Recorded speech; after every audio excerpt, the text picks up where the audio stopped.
Pada hari ini, kita mahu membincangkan ekonomi dan pendidikan pada zaman dahulu dan zaman kini. Ahli kumpulan kita adalah saya, Darren, Wei Wei Shan, Lo Jia Sing, Lim Zhu Qing, Len Xiu Bi, dan Wei Kim Ai. Ekonomi pada zaman dahulu tidak adalah gross domestic product yaitu GDP dan nilai tunai mereka ialah standard dan mereka tidak ada tunai yang sebagainya seperti sekarang kita ada yen, Malaysia ringgit dan sebagainya. Pada ekonomi kini kita adalah gross domestic product yaitu GDP yang digunakan oleh dunia dan negara-negara yang lain untuk menilaikan tunai mereka. Nilai tunai akan diubahkan pada tiap-tiap hari dan nilai mereka yang bolehkah tidak bersama, dan kita boleh tahu nilai dia di money changer. Pada ekonomi kini kita pun adalah sebagai tunai seperti US dollar, ringgit Malaysia, yen dan sebagainya. Saya Lo Jia Sing, saya akan membentangkan ekonomi dahulu impact COVID-19. Pertama, pendapatan rakyat meningkat ini kerana kehidupan rakyat di negara ini tiada terdesak kesan daripada pandemik yang merantau negara. Kedua, peluang pekerjaan dapat dijana dan peringkat dalam menjamin kelangsungan hidup rakyat, peniaga dan pemulihan ekonomi negara. Ketiga, curah hasil negara tiada tanggungan pemerintah sebelum pandemik melanda negara. Keempat, mata wang lebih stabil, mereka dapat menjual komoditi besar mata wang Malaysia. Apabila harga jatuh, sudah pasti mereka membeli dan menjualnya pada harga yang lebih tinggi apabila nilainya.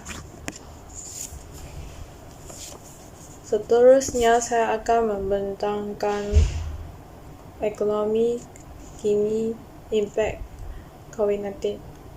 Pertama, pakar ekonomi berpendapat harga minyak yang susut ketika ini adalah kerana wabak menyerang ekonomi di China, impact yang terus merebak di seluruh dunia sehingga kini.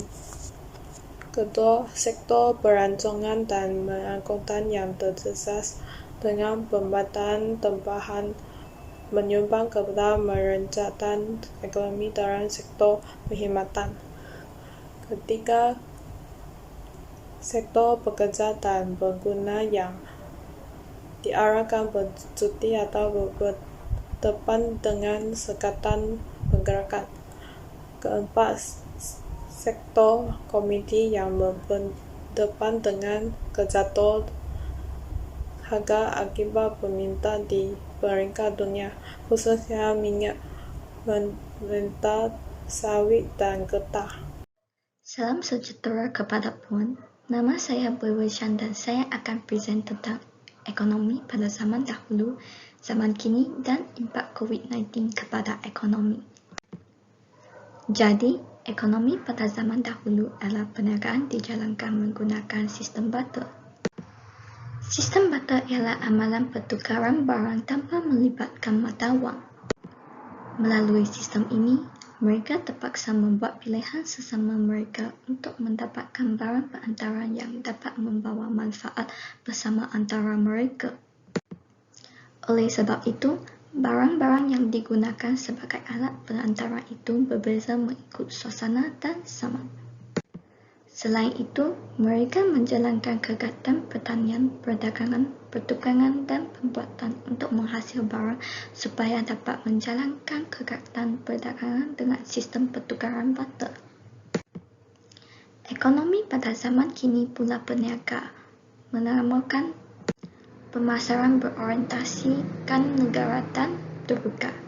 Jadi, mereka melakukan aktiviti import dan ekspor supaya meluaskan pasaran kepada antarabangsa. Tambahan pula, mereka menjalankan perniagaan menggunakan wang untuk mendapatkan barang yang dijual. Seterusnya adalah impak COVID-19 kepada ekonomi. Disebabkan oleh kadar jangkitan harian semakin meningkat, sekatan pergerakan perlu dilaksanakan. Sektor ekonomi dan sosial ditutup sepenuhnya ataupun dihadkan telah menyebabkan keadaan ekonomi serta perniagaan terjejas teruk. Akibatnya, ramai orang hilang mata pencarian di bank kerja, perniagaan terpaksa gulung tikar, gaji dipotong separuh dan ada pula terpaksa mengambil cuti panjang tanpa gaji. Sekian, terima kasih. Pendidikan pada tamadun masa dahulu seperti tamadun China, masyarakatnya sangat menghargai pendidikan, dan maklumat utama yang paling penting adalah untuk lulus peperiksaan awam kerajaan. Pada zaman dahulu, semasa mengajar, guru menggunakan papan hitam dan kapur untuk mengajar, dan murid akan menulis di dalam buku.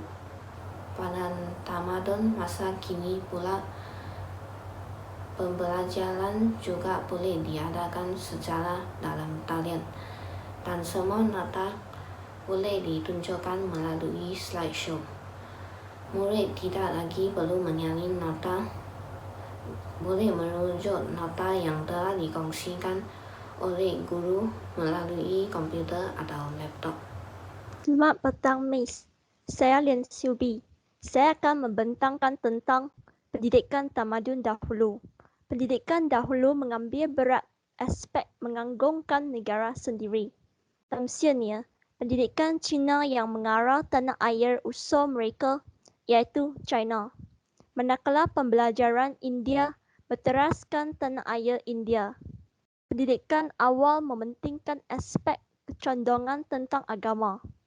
Contohnya, kewujudan sekolah-sekolah pondok untuk mendidik qara hal-hal berkenaan alam akhirat, pembelajaran tata susila dan kejiwaan.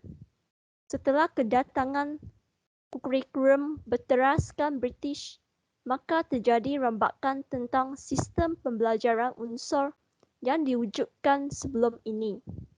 Namun demikian, masih terkandung pelbagai kelemahan dalam sistem pembelajaran yang ditawarkan oleh British. Maka, bentuklah laporan yang bertujuan untuk menyempurnakan sistem pembelajaran British ini, seperti laporan Feng Wu 1951, Ordinans Pembelajaran serta laporan Rajat 1956.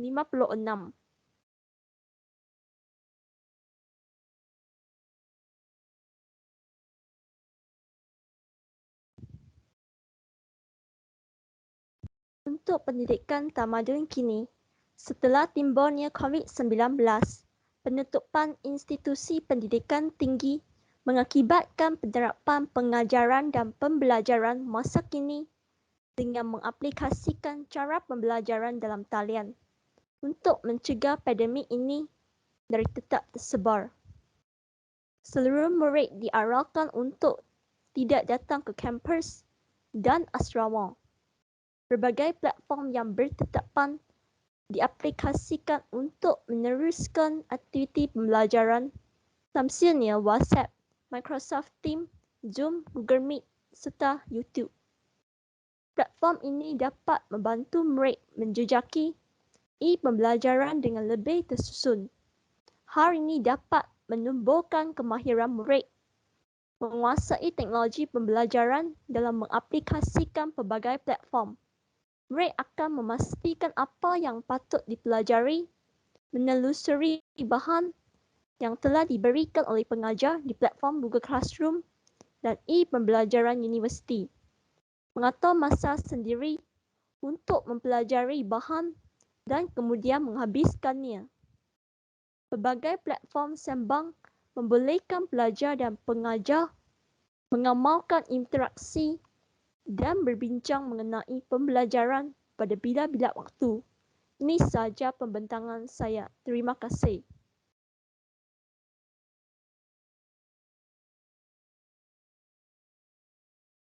Pada zaman dahulu, pelajar akan belajar dalam kampus dan menjalankan peperiksaan dalam dewan sekolah.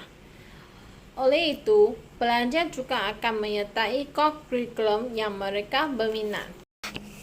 Seterusnya, untuk masa kini, belajar boleh dilaksanakan melalui kaedah atas talian. Contohnya, pelajar membuat rakaman video untuk membincangkan tugasan yang diberi secara individu. Maka akan diberikan oleh pendidik berdasarkan rubrik pemakahan yang disediakan. Tugasan juga boleh dihantar melalui medium yang bersesuaian mengikut kehendak pendidik. Soalan-soalan juga boleh dibangunkan menggunakan aplikasi Kahoot, Google Form dan sebagainya.